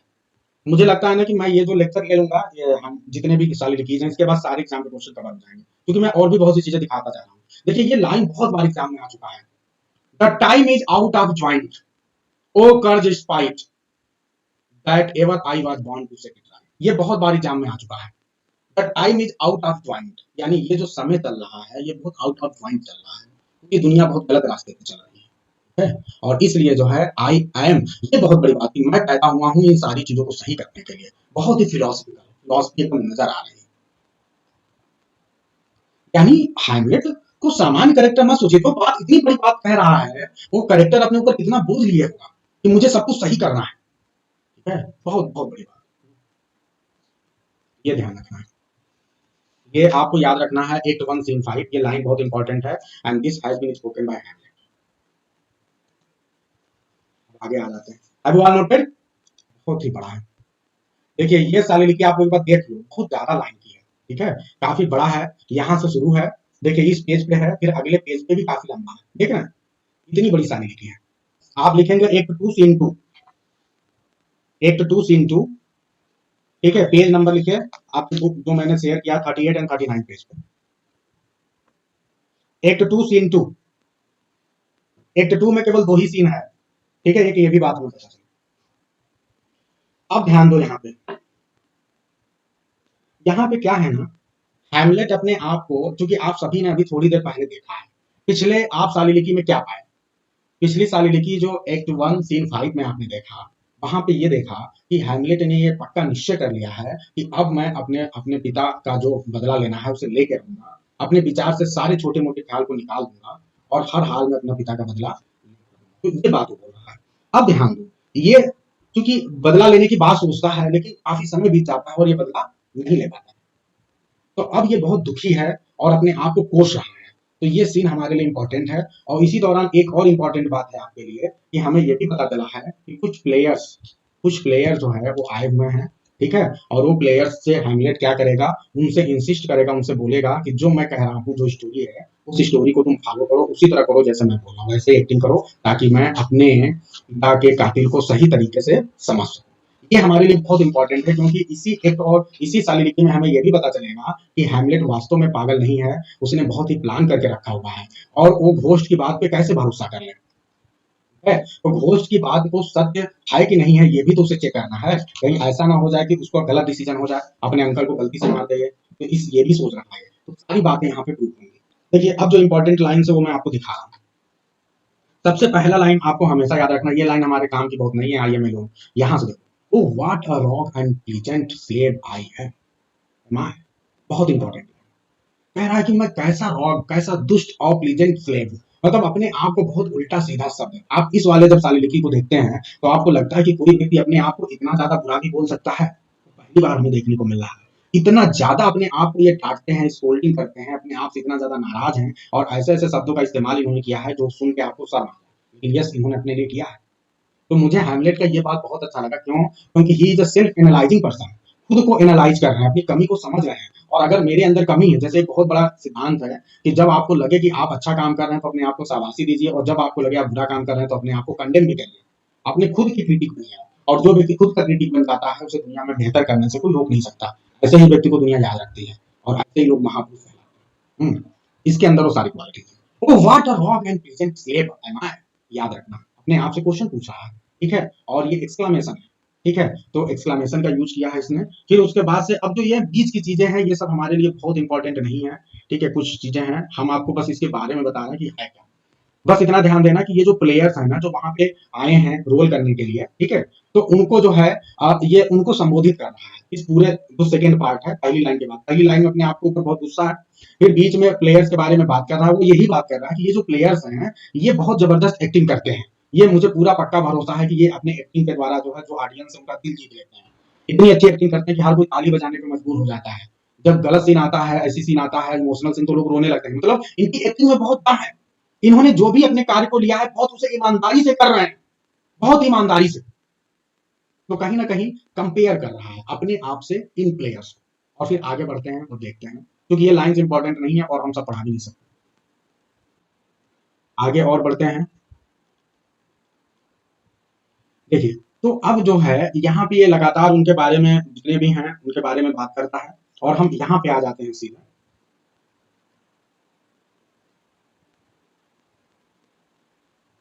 यहाँ पे सिर्फ प्लेयर्स के बारे में बात किया है यहाँ तक, ठीक है। अब ये कह रहा है कि ये इतने अच्छे प्लेयर्स हैं, सिर्फ एक लाइन समझ लो आपको पूरी बात समझ में आ जाएगी, कि जो अपने एक्टिंग से amaze Indeed the very faculties of eyes and years, यानी ये अपने क्वालिटी से, अपने एक्शन से, अपने एक्टिंग से लोगों को अमेज कर देते हैं और लोगों को सरप्राइज कर देते हैं। उनकी जो आईज है, ईयर्स है, यानी जो फैकल्टीज हैं, ये पूरी तरह से उन पे असर डालती हैं उनकी एक्टिंग। यानी अगर रोने वाला सीन है तो लोग रोने लगते हैं और बहुत ध्यान से सुनते हैं। तो ये बहुत एक महत्वपूर्ण बात बता रहे हैं कि प्लेयर्स बहुत अच्छा एक्टिंग करते हैं। लेकिन मैं अब फिर अपने आप पे आ गए, कह रहे हैं इट आई, मैं कैसा आदमी हूं, a dull and muddy mettled rascal, मैं तो एकदम बेकार आदमी। इनको देखो कितना बढ़िया एनर्जेटिक एक्टिंग करने वाले हैं, और मैं कैसा हूं, एक डल और मडी मेटल्ड रास्कल हूं। Peak like John a dream, केवल सपने में खोया रहता हूं। अनप्रेग्नेंट ऑफ माई काज, जो मेरा काज है उसको बिल्कुल भी मैं उसकी फीलिंग, उसकी अपने अंदर फीलिंग नहीं ला पा रहा हूं, उस हिसाब से एक्ट नहीं कर पा रहा हूं। एंड कैन से नथिंग, मैं कुछ भी नहीं कह पा रहा हूं। Oh not for a king, ठीक है। तो अब आगे अभी बढ़ेंगे, उससे पहले यहाँ पे एक बात समझ लो, एक बहुत इंपॉर्टेंट बात यहाँ पे हमें ये समझ में आई कि यहाँ पे हैमलेट कंपेयर कर रहा है, compares himself to the players, उन प्लेयर से जो एक्टिंग करने आए हुए हैं, गुम गुम के एक्टिंग करते हैं, तो उनसे कंपेयर कर रहा है। और कहीं ना कहीं उनकी जो एनर्जी है, उनका जो एक्टिविटी है, जो काम करने की कला है, उससे अपने आप को कंपेयर करके ये दिखाना चाह रहा है कि हम कितने रास्कल हैं, मैं कितना रास्कल हूँ कि मैं चीजों को नहीं कर पा रहा हूँ और वो एक छोटी जिम्मेदारी को कितना बढ़िया से फुलफिल कर रहा है। तो ये एक बड़ी चीज है, यानी उनसे कंपेयर करके अपने आप को दुत्कार रहा है। आगे बढ़ते हैं, बात की लाइन बहुत इंपॉर्टेंट है। Upon whose property and most dear life a damned defeat was made. Am I a coward? अब यहां से फिर इंपॉर्टेंट लाइन है, Am I a coward? क्या मैं एक कावर्ड हूं? Who calls me villain? Break my, अब यहाँ पे बहुत इंपॉर्टेंट ये बात, पता नहीं एग्जाम में आएगा कि नहीं आएगा, लेकिन एक बढ़िया लाइन है। ये कह रहे हैं कि मैं कावर्ड हूं, अगर वास्तव में अपने आप से अब ये प्रश्न पूछने पे उतारू हो गए हैं कि मैं रास्कल हूं, ये हूं, क्या मैं कावर्ड तो नहीं हूं? और फिर ये कह रहे हैं कि अगर कोई हु कॉल्स मी विलेन, कोई मुझे विलेन कहे, ब्रेक माई पेट अक्रॉस, मेरे दांतों को तोड़ दे, plucks off my beard and blow it my face, ठीक है, मेरे बियर्ड को तोड़ दे, निकाल दे, ठीक है, और उसे मेरे फेस के चारों ओर लगा दे।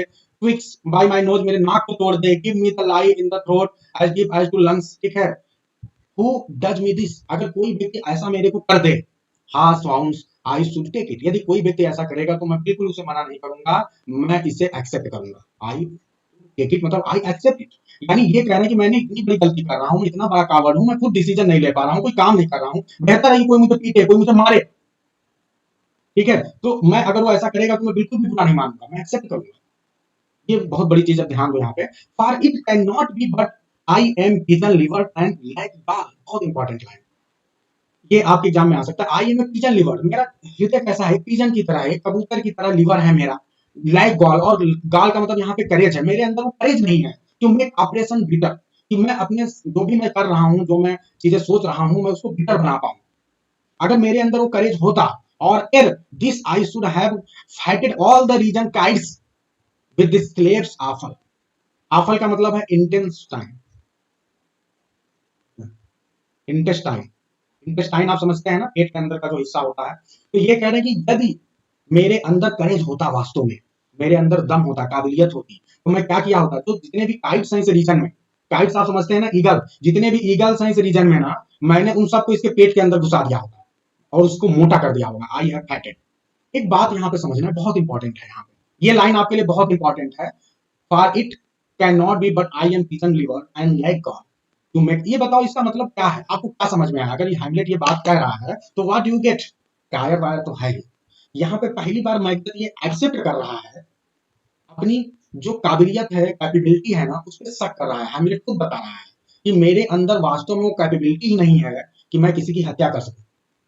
वो यहाँ पे कहीं ना कहीं बताने की कोशिश कर रहा है कि मेरा हृदय पिजन की तरह है, ठीक है, वो करेज नहीं है मेरे अंदर। अगर ऐसा होता तो मैं इसके अंदर अभी तक पेट में भर के भूसा इसको कर दिया होता, क्या क्या भर दिया होता इसे, ठीक है। तो कहीं ना कहीं हैमलेट पहली बार हमें जो है थर्ड सालिलिकी में ऐसा कहता हुआ दिखाई देता है कि उसके अंदर वास्तव में वो कैपेबिलिटी ही नहीं है कि वो किसी की हत्या कर पाए। वो एक फिलोसफर टाइप का पर्सन है, ठीक है। तो ये बात यहाँ पे। अच्छा, फिर एक ध्यान दो यहाँ पे, एक बहुत इंपॉर्टेंट चीजें हैं कि जब आप किसी से बदला लेना चाहते हो और बीच बीच में जब आपका दोस्त ठंडा होने लगता है तो आप क्या करते हो? एनीवन, साइकोलॉजिकल थोड़ा बताना है, ये साइकोलॉजी वाला प्ले है, साइकोलॉजिकल प्ले है तो साइकोलॉजी आपकी लेगा। बताइए आप क्या करोगे? आप याद करोगे कि वास्तव में हुआ क्या था, आप उस पूरी घटना को याद करोगे, और जब आप पूरी घटना को याद करोगे ना तो आप फिर से गुस्से में आ जाओगे। तो हैमलेट ने अपने आप को बहुत कावर्ड कह लिया, जो कहना था उल्टा सीधा कह लिया। अपनी बदला तो लेना है ना, तो फिर उसे उसी रूप में आना पड़ेगा। तो अब ये क्या करेगा कि ये फिर से जो है उन पूरी चीजों को याद करेगा, और किसको याद करेगा, इसका मतलब अब ये अपना ध्यान किस पे ले जाएगा, क्लॉडियस पे ले जाएगा। क्लॉडियस पे ले जाएगा तो तुरंत इसे गुस्सा आ जाएगा, तो अब अपना ध्यान को क्लॉडियस की ओर लेके गया और क्या बोल रहा है, ये लाइन बहुत इंपॉर्टेंट है, ब्लडी बॉडी विलेन। बॉडी एक बार और आ चुका है, बॉडी का मतलब बताइए यहाँ पे, बॉडी का मतलब क्या है, वल्गर। इसे वल्गर बोल रहा है, वल्गर आप सभी समझ रहे हो क्यों बोल रहा है, उसकी मदद से आगे किया है। तो bloody bawdy villain, remorseless, treacherous, lecherous, kindless villain. बहुत इंपॉर्टेंट, ये आपके एग्जाम में आ सकता है। लेचरस का मतलब सभी को पता है ना, लस्टफुल। देखना कितनी चीजें बता दिया ये कैरेक्टर के बारे में, एग्जाम में तो आप इन्हीं के इसी से बता दोगे इनके कैरेक्टर के बारे में ढेर सारी चीजें। रिमोर्सलेस है, ट्रेचरस है, प्लान बना रहा है, प्लान करके हत्या कर रहा है, लेचरस लस्टफुल है, ठीक है।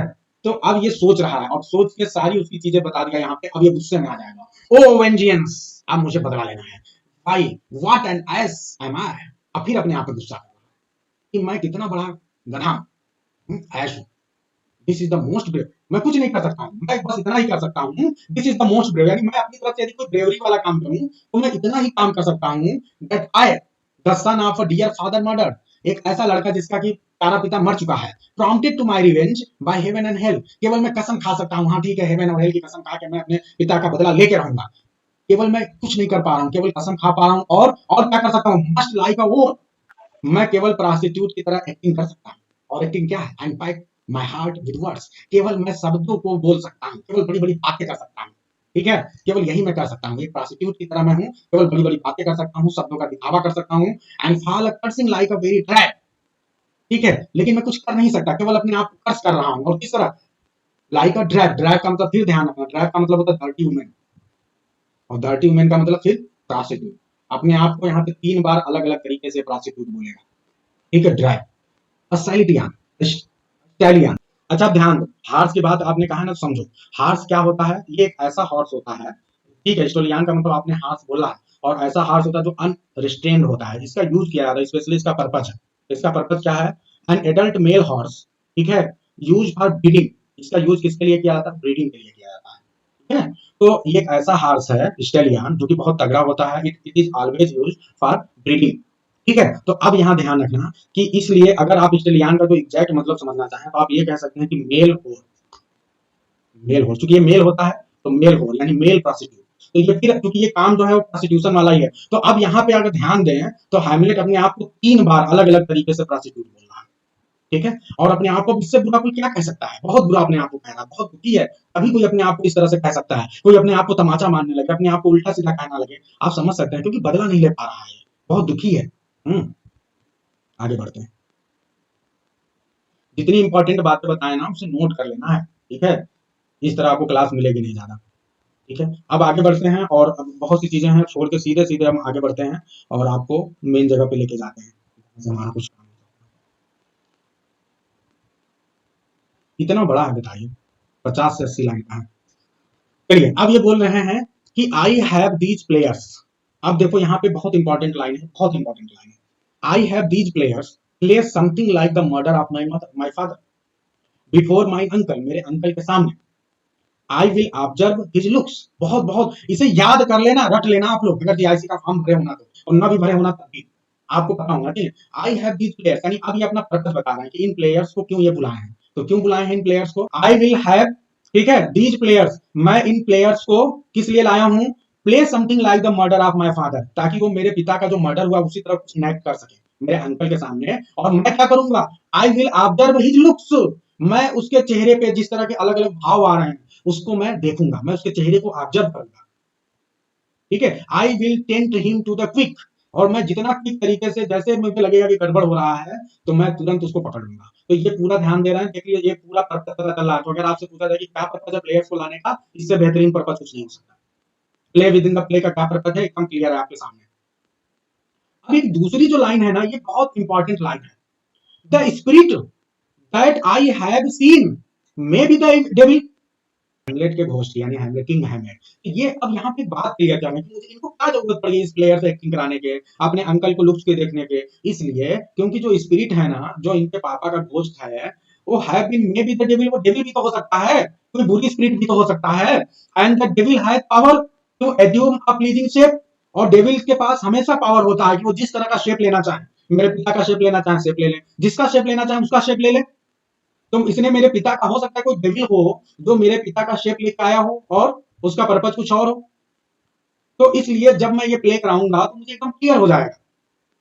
अब देखो बहुत बढ़िया बात, या I am perhaps out of weakness and my melancholy, हो सकता है क्योंकि मैं बहुत मेलैंकोलिक हूं इस समय बहुत परेशान हूं, वीक हूं, तो हो सकता है कि he is very potent with such spirits abuse me to damn me. हो सकता है स्पिरिट का पर्पस क्या हो, मेरे मौके का फायदा उठा के मुझको अब्यूज करना चाहता हो, मुझे डैम करना चाहता हो, यानी मेरी सोल को बेकार करना चाहता हो, बर्बाद करना चाहता हो मुझे, इसलिए वो ऐसा मुझसे जानबूझ के गलत काम करवा रहा हो। ठीक है, तो यहाँ पे बहुत ही ध्यान रखना, ये रिलीजियस पर्पज है, मतलब ये बहुत बड़ी चीज है। टाइम मतलब टाइम कैसे करेगा सोल, मतलब आप किसी की हत्या कर दोगे गलत व्यक्ति, अगर वो वास्तव में गलत नहीं है तो आप डैम हो जाओगे ना, यानी इस बार आपको अभिशाप लग जाएगा, और फिर उसके बाद आप हो सकता है हेवन में जाने वाले हो, आप नरक में चले जाओ गलत काम करोगे। तो ये बात ही कहना चाह रहे हैं। तो अब देखो, अब एक बहुत important line, I will have grounds more relative than this, और इसलिए अब जब ये प्ले होगा मैं उनके लुक को ऑब्जर्व करूंगा और मुझे पता चलेगा यस मेरा पिता जो है दोषी है या अंकल जो है, तो मेरे पास अब क्या होगा, मेरे पास ग्राउंड होगा। आई हैव ग्राउंड मतलब आई हैव रीजंस, अब मेरे पास ज्यादा बड़े तर्क होंगे, बहुत बड़े रीजंस होंगे, मोर रिलेटिव देन दिस। तो जो स्पिरिट ने बोला है उस पर भरोसा करने की बजाय जो एक्टिंग होगी, मैं चेहरे को जो देखूंगा उससे मुझे ज्यादा क्लियर वो पता चलेगा और मुझे क्लैरिटी मिलेगी। ठीक है, और ये लाइन तो एकदम बहुत जबरदस्त है। The play is the thing wherein I will catch the conscience of the king. ठीक है, ये प्ले यानी ये play within the play जो हो रहा है, मर्डर ऑफ गुंजाइगो जो होने जा रहा है, इसमें यही वो चीज है जहां पे मैं कैच करूंगा कॉन्शियंस ऑफ द किंग, यानी किंग के जो मन में बात है जो इसने किया है, अब मैं उसके अंतरात्मा की बात, अंदर की बात समझ पाऊंगा, पकड़ पाऊंगा। द मोस्ट, इसीलिए कहते हैं इसे the one of the most psychological play of the world, और का तो सबसे बड़ा साइकोलॉजिकल प्ले।